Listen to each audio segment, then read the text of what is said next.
ಹನುಮಂತ ಲಂಕೆಗೆ ಹೋದಾಗ ಸುರಸ ಅನ್ನುವಂತ ಒಬ್ಬ ರಾಕ್ಷಸಿ ಸಿಗ್ತಾಳೆ. ಆ ರಾಕ್ಷಸಿ ಹನುಮಂತನನ್ನ ಟೆಸ್ಟ್ ಮಾಡಬೇಕು ಅಂತ ನಾನು ನಿನ್ನ ನುಂಗ್ತೀನಿ ಅಂತಾಳೆ. ಆ ರಾಕ್ಷಸಿ ಒಂದು ಯೋಜನೆ ಅಂದ್ರೆ ಸುಮಾರು 8 ಕಿಲೋಮೀಟರ್ ಬಾಯಿ ತೆಗಿತಾರೆ ಆ ರಾಕ್ಷಸಿ. ಆದ್ರೆ ಹನುಮಂತ 2 ಯೋಜನೆಯಷ್ಟು ದೊಡ್ಡವರಾಗ್ತಾರೆ. ಅವ್ರು 2 ಯೋಜನೆಯಷ್ಟು ಬಾಯಿ ಮಾಡಿದಾಗ ಇವ್ರು 4 ಯೋಜನೆ. ಹೀಗೆ ಮಾಡ್ತಾ ಮಾಡ್ತಾ ಮಾಡ್ತಾ ರಾಕ್ಷಸಿಯ ಒಂದು ಬಾಯಿ 100 ಯೋಜನೆ ಅಂದ್ರೆ 800 ಕಿಲೋಮೀಟರ್ ಅಷ್ಟು ಬಾಯಿನ ಆ ರಾಕ್ಷಸಿ ಅಗಲ ಮಾಡ್ತಾಳೆ. ಆಗ ಹನುಮಂತ ಅನ್ಕೊಂತಾರೆ, ಈಗ ಮಾಡ್ತಾ ಇದ್ರೆ ಸುಮ್ಮನೆ ಇದು ನಿಲ್ಲೋದಿಲ್ಲ ಇದು ಅಂತ ತುಂಬಾ ಸಣ್ಣವರಾಗ್ಬಿಡ್ತಾರಂತೆ. ನಿಮಗೆ ಗೊತ್ತು, ಹನುಮಂತ ತುಂಬಾ ದೊಡ್ಡವರು ಕೂಡ ಆಗ್ತಾರೆ, ತುಂಬಾ ಸೂಕ್ಷ್ಮ ಜೀವಿ ಕೂಡ ಆಗ್ಬಿಡ್ತಾರೆ. ತುಂಬಾ ಸಣ್ಣವರಾಗಿ ಆ ರಾಕ್ಷಸಿಯ ಬಾಯಿ ಒಳಗೆ ಹೋಗಿ ಅವ್ರು ಇನ್ನೇನು ಬಾಯಿ ಮುಚ್ಚೋದ್ರೊಳಗಡೆ ಹೊರಗಡೆ ಬಂದ್ಬಿಡ್ತಾರಂತೆ.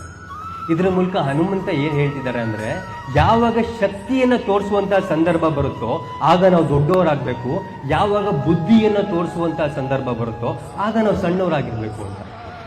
ನಾವು ಇನ್ನೊಬ್ಬರ ಮುಂದೆ ನಮ್ಮ ಶಕ್ತಿಯನ್ನ ತೋರಿಸ್ಬೇಕು ಅಂದಾಗ ನಾವು ತುಂಬಾ ಸಣ್ಣವರಾಗಿ ತುಂಬಾ ವೀಕ್ ಆಗಿದ್ಬಿಟ್ರೆ ಆಗಲ್ಲ, ಆಗ ಶಕ್ತಿಯನ್ನ ತೋರಿಸ್ಬೇಕಾಗುತ್ತೆ.